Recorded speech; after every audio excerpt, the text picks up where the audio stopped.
Hey there, welcome back to my channel, and if you're new here, welcome, and here's a small bit of context. A few months ago, I got laid off from being a corporate software engineer, and I decided to make the switch and become a freelance product designer instead.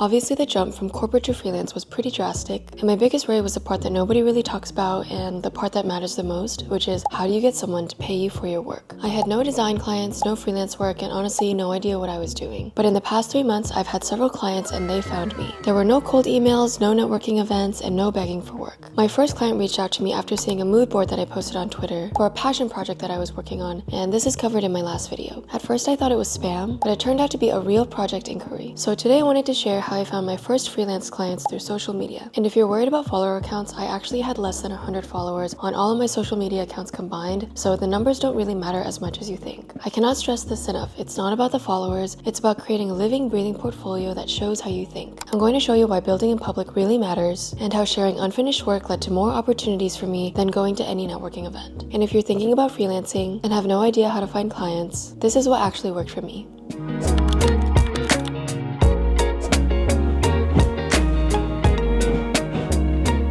Alright, so let me be transparent from where I was starting from. 6 years as a software engineer meant my entire network was technical. I had no design clients, no portfolio, and honestly, no clear strategy. The traditional freelance advice was not working for me. I was consistently getting ghosted on LinkedIn for leads. Freelance platforms were already so saturated, and there were already so many amazing designers on there that were already underpriced, and cold emailing felt like I was talking to the void. So I decided to try something different. I started sharing my design work online as I was creating it. There wasn't really a strategy at first. I was simply excited about returning to design and wanted to document that journey. Initially, of course, it felt uncomfortable. I questioned whether I had the credibility to share my design insights after spending years in engineering, but then I realized that perspective was actually valuable. I could discuss design from a technical standpoint. I understood feasibility and what developers actually need from designers. This allowed me to change my mindset. Instead of chasing clients, I'd focus more on being findable, and that means sharing my work consistently even when it felt pointless. It wasn't about going viral or having thousands of followers. It was about demonstrating one specific thing, and that was my thought process.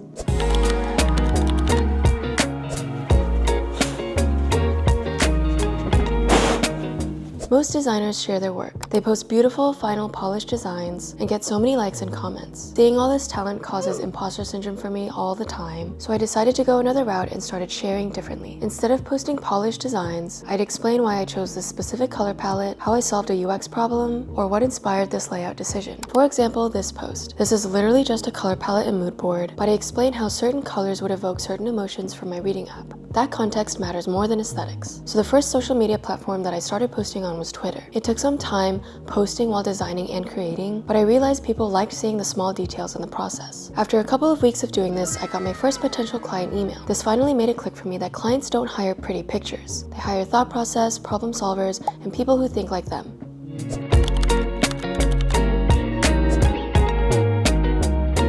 I remember Christian and I were driving back home from somewhere and I got the email. It had been so quick from the time I decided to become a full-time freelance designer to getting my first design inquiry that I thought it was a scam. But it referenced my specific post saying, "I recently came across your profile on X and was very impressed by your color palette, overall aesthetic, and your portfolio." And that's when it hit me. They weren't hiring me for a specific skill. They were hiring me for my approach, my specific aesthetic, and my way of problem solving that I've been sharing publicly. They weren't just mass emailing designers. The project ended up being comprehensive. Full branding, UX flows, UI designs, and a clickable prototype. It was several months of work and the perfect project for me to dive into things. And this was all thanks to one late night mood board that I almost didn't post. I can't share the work yet since they're under development for their MVP, but I can't wait to share it with you later this year when it's fully out. What I can say is that this project taught me invaluable lessons about client collaboration, feedback loops, and iterations, and a lot of things that I hadn't experienced in corporate.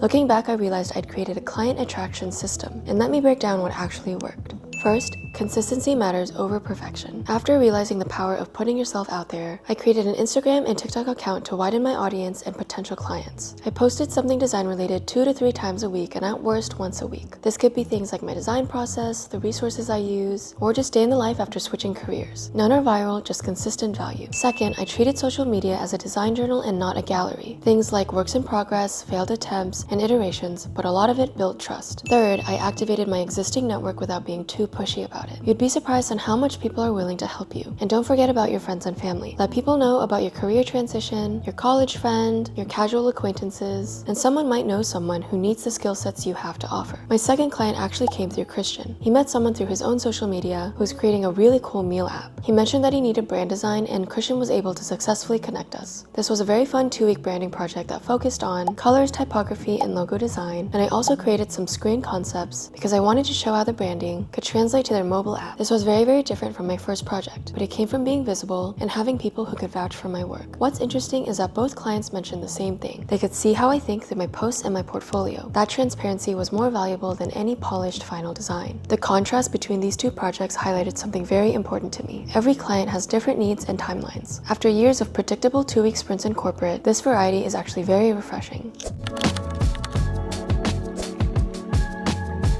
Here's what's different about building your freelance brand versus working in corporate. Every single thing that you create compounds. The mood board that I posted 3 months ago still brings me inquiries. The color theory that I shared, someone bookmarked it and saved it a month after I posted it. And it's not just about getting clients, it's about attracting the right clients. People who already understand and appreciate your approach are so much easier to work with. My clients came to me pre-sold on my design thinking. There's less convincing, less revision, and more collaboration because they chose me seeing my actual process. The compound effect also applies to confidence. Each post that resonates, each inquiry that comes in, and each project completed, it all builds evidence that this can actually work. What's interesting is that the less I focused on actively seeking clients, and the more I focused on sharing authentic work, the more opportunities appeared. It's almost like reverse networking. Instead of reaching out to people, I created a space where people can find me.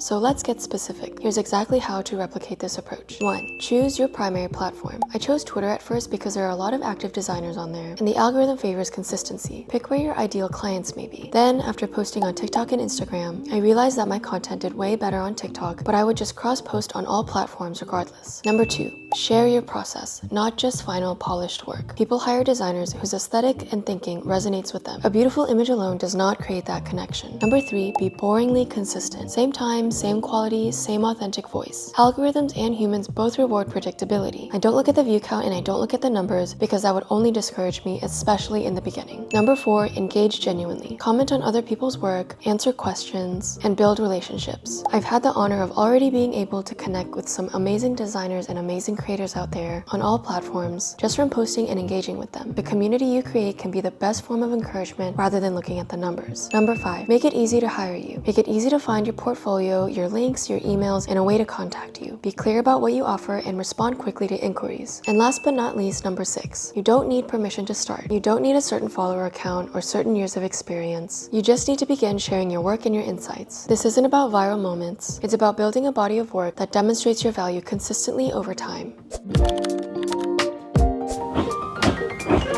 I want to be honest, this isn't a perfect system. Some weeks are fully booked, others are very quiet. Trying to balance actual freelance work with being consistent on posting on social media is something that I'm still trying to figure out. But knowing there are people who value my work and can find me through my online presence gives me confidence to keep going. But what's different now is that I have inbound interest. I'm not desperately searching for clients. They're finding me through the work that I'm already sharing. One thing I noticed about freelance life is that the boundaries between work and personal time are very different. But somehow, it doesn't feel like the overtime I experienced in corporate. When I share design work at 10 p.m., it's because I'm genuinely excited about something like a technique or discovery that I made. And when I share client work, of course with their permission, it's because I'm proud of what we've created together. I think the key difference is ownership. In corporate, I was contributing to someone else's product. Now, every post, every project, every client interaction is building my own brand. I view it as an investment that compounds over time.